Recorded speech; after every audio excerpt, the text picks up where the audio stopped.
दोस्तों, हमारे वीडियोस में आपने तरह तरह की चीजों की फैक्ट्री में बनाने की प्रोसेस देखी होगी, चाहे वो खाने वाली मैगी हो या फिर पहनने वाली लेदर की जैकेट हो या फिर चिपकने वाला मैग्नेट हो।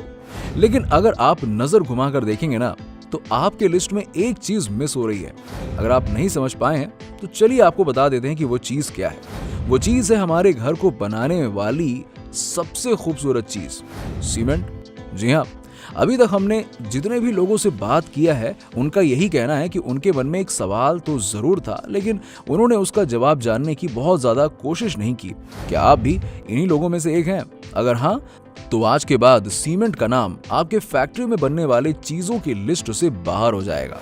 जी हाँ, क्योंकि आज हम आपको बताने जा रहे हैं कि सीमेंट आखिर कैसे बनता है, उसमें क्या क्या मिलाया जाता है। चलिए दोस्तों, वीडियो शुरू करते हैं। सीमेंट एक ऐसा रॉ मटेरियल है जिसके बिना हम घर, पुल, सड़क जैसी चीजों को बनाने की कोई कल्पना भी नहीं कर सकते हैं।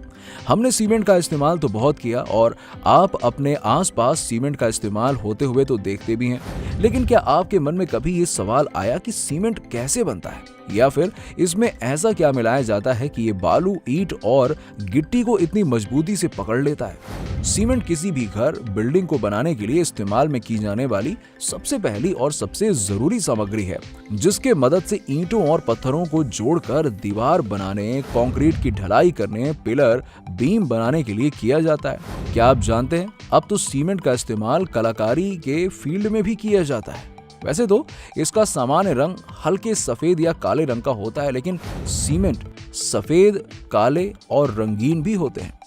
आइए जानते हैं सीमेंट बनता कैसे है। सीमेंट बनाने के लिए सबसे पहले खदानों में से चूना पत्थर और मिट्टी को ट्रकों या ट्रेन के द्वारा सीमेंट की फैक्ट्री में लाया जाता है। यहाँ से कन्वेयर बेल्ट की सहायता से इसे चैम्बर में पहुंचाया जाता है। फिर उसे मिलाकर पानी से धोया जाता है ताकि उसमें मौजूद कचरा बाहर निकल जाए। इसके बाद इसे 1450 डिग्री सेल्सियस तापमान पर गर्म किया जाता है, जिससे इसके नेचुरल कंपाउंड टूटकर अलग हो जाते हैं और एक नया पदार्थ बनता है जिसे खंगर या क्लिंकर कहते हैं।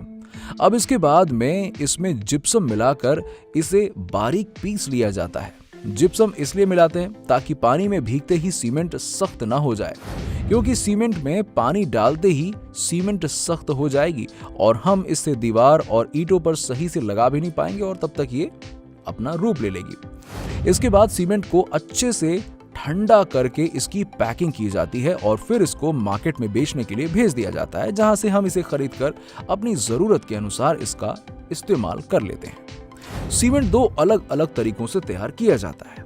सीमेंट बनाने की ड्राई प्रोसेस। ड्राई प्रोसेस में सीमेंट के रॉ मटेरियल को जरूरत के हिसाब से मिलाकर मिक्सचर तैयार किया जाता है, जो कि सूखा होता है। फिर तैयार किए गए सूखे मिक्सचर को किलन में डालने की बारी आती है।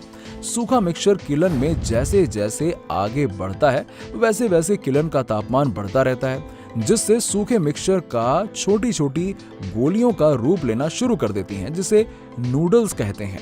फिर ये नूडल्स धीरे धीरे आइसक्रीम के कोन के शेप में बर्निंग जोन में रखा जाता है, जहां पर तापमान 1500 डिग्री सेल्सियस से 1600 डिग्री सेल्सियस तक रहता है, जिससे नूडल्स का सख्त गोलियों का रूप लेता रहता है और जिसे क्लिंकर कहते हैं। क्लिंकर की साइज 3 mm से 20 mm के बीच में रहती है। फिर इस क्लिंकर को बॉल मिल में पीसकर पाउडर बनाने का प्रोसेस आता है, जिसे पाउडर को हम सीमेंट कहते हैं। फिर सीमेंट में 2% से 3% जिप्सम मिलाया जाता है, जिससे सीमेंट का फ्लैश सेटिंग ना हो, और फिर इस सीमेंट को सिलॉस में एक साथ अच्छे से मिलाकर कर दिया जाता है। नंबर 2, सीमेंट बनाने की वेट प्रोसेस। वेट प्रोसेस में रॉ मटेरियल्स को गीला करके खुरदुरे पाउडर को मशीन पीस कर स्लरी बनाने का काम करती है। फिर ये स्लरी को रोटेटरी किलन में डाला जाता है। ये स्लरी किलन में जैसे जैसे आगे बढ़ती है, वैसे वैसे किलन का तापमान बढ़ता है और स्लरी का छोटे छोटे गोलियों के रूप में रूप बनता जाता है, वैसे जैसे हमने ड्राई प्रोसेस में देखा था, जिसे नूडल्स कहते हैं। अब फिर इसके बाद का प्रोसेस ड्राई मेकिंग प्रोसेस जैसा ही होता है। दोनों प्रोसेस से तैयार होने के बाद इन्हें पैक और सील करके मार्केट में बिकने के लिए भेज दिया जाता है, जहां से कंपनियां अपने ब्रांड के नाम के बोरे में इन्हें फिर से पैक कर लेती हैं। फिर हम जैसे लोग जो घर बनाते हैं, उन्हें अच्छी कीमत पर बेच दिया जाता है। तो देखा आपने दोस्तों कि जो चीज हमारे घर को बनाती है उसको बनाने के लिए खुद कितने प्रोसेस से होकर गुजरना पड़ता है। सीमेंट कोई एक प्रकार की नहीं होती है। इसके अंदर इस्तेमाल होने वाले कच्चे माल और क्वालिटी उपयोग और क्षमता के हिसाब से बहुत सी प्रकार की होती है। सभी जगह एक प्रकार के सीमेंट का इस्तेमाल नहीं किया जा सकता। कई जगह तो बहुत अच्छी क्वालिटी की और अच्छी क्षमता वाली सीमेंट का इस्तेमाल करना पड़ता है। जैसे पुलों के निर्माण और बड़ी बड़ी बिल्डिंगों के निर्माण में अच्छी क्वालिटी की सीमेंट की जरूरत होती है, लेकिन कई छोटी जगहों पर कम क्षमता वाली सीमेंट का इस्तेमाल भी किया जाता है जिनकी ग्रेड थोड़ी सी कम होती है। इसीलिए इनके इस्तेमाल के आधार पर ही सीमेंट अलग अलग क्वालिटी की बनाई जाती है। दोस्तों, आपको जानकर हैरानी होगी कि दुनिया में जब से निर्माण कार्यों में सीमेंट का उपयोग शुरू हुआ है, शायद उसके बाद एक दशक के बाद से ही नकली सीमेंट की सप्लाई भी शुरू हो गई है। ये बताने की जरूरत नहीं है कि किसी भी प्रकार के निर्माण में अगर सीमेंट की क्वालिटी अच्छी नहीं हुई तो निर्माण के बाद घर या बिल्डिंग के टिके रहने का जो एक समय है वो कम हो जाएगा। नकली सीमेंट की स्थिति में मात्र 2 या 3 साल के अंदर दीवार में दरारें आने लग जाती हैं। बाजार में सीमेंट एक जैसी नजर आती है। सवाल यह है कि असली और नकली सीमेंट की पहचान कैसे करें? बिना लैब असली सीमेंट पहचानने का तरीका। सीमेंट की बोरी में हाथ डालने पर अगर सीमेंट ठंडा है तो सीमेंट अच्छी है। सीमेंट का रंग एक समान होना चाहिए, थोड़ा डार्क थोड़ा लाइट नहीं होना चाहिए। उंगलियों के बीच में रगड़ते समय सीमेंट चिकना होना चाहिए। दोनों हाथों में सीमेंट लेकर आपस में रगड़ने पर अगर सीमेंट फिसल जाए तो सीमेंट अच्छी है। अच्छे सीमेंट की खासियत यह है कि वो पानी में डालने पर एकदम डूबता नहीं है, बल्कि कुछ समय ऊपर तैरता रहता है। सीमेंट का असली नाम पोर्टल सीमेंट है और पोर्टल कोई ब्रांड या कंपनी का नाम नहीं है। ये सिर्फ पोर्टलैंड की भाषा में इसे पोर्टल सीमेंट कहा जाता है। सीमेंट का इतिहास बहुत पुराना है, क्योंकि पुराने जमाने में महल के निर्माण में पहले से कुछ चीजों का इस्तेमाल करते थे, लेकिन 18वीं शताब्दी में ब्रिटेन में जहाजों के नुकसान को रोकने के लिए चट्टानों पर लाइट हाउस बनाने की जरूरत थी। उस समय सीमेंट का इस्तेमाल उजागर हुआ। सबसे पहले सन 1824 में यूसुफ असबदीन ने पोर्टलैंड सीमेंट को पेटेंट करवाया।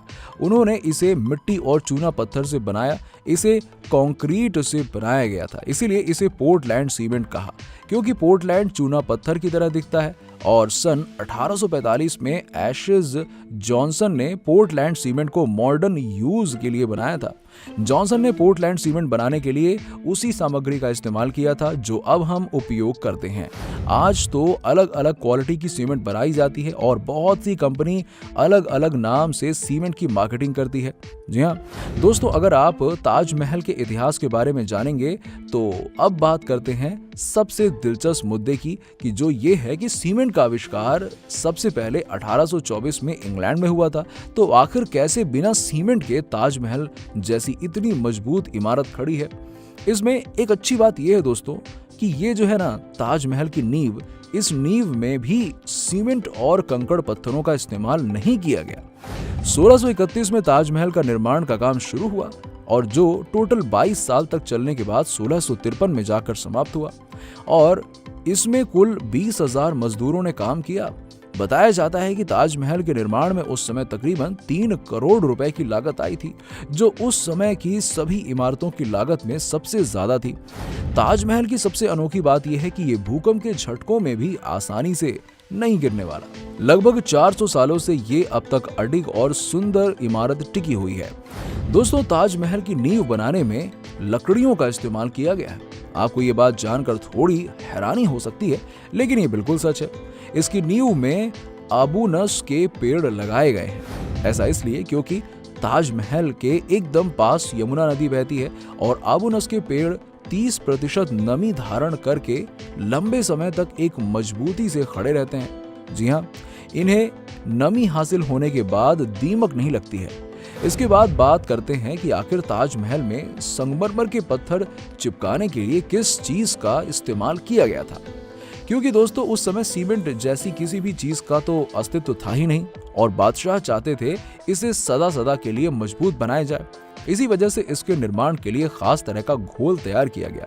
इस घोल में बड़ी मात्रा में चिकनी मिट्टी, गुड़, गोंद, दाल, चीनी और कई मजबूत पकड़ रखने वाली चीजों का इस्तेमाल किया गया। इन सभी चीजों के अलावा भी कई ऐसी सीक्रेट चीजें मिलाई गईं जिनकी जानकारी नहीं है। इसमें संगमरमर के अलावा मूंगा, मोती और जैसे अनेक महंगे रत्नों का भी इस्तेमाल किया गया। क्यों? हो गए ना उस समय के कलाकारों के जौहर से हैरान? क्या आप ये बात पहले जानते थे? कमेंट सेक्शन में कमेंट करके जरूर बताइए। तो दोस्तों आज के वीडियो में बस इतना ही। आपको ये वीडियो कैसा लगा नीचे हमें कमेंट सेक्शन में कमेंट करके जरूर बताइए। वीडियो पसंद आया हो तो इसे लाइक करें, शेयर करें और हमारे चैनल को सब्सक्राइब कर लें। मिलते हैं आपसे नेक्स्ट वीडियो में।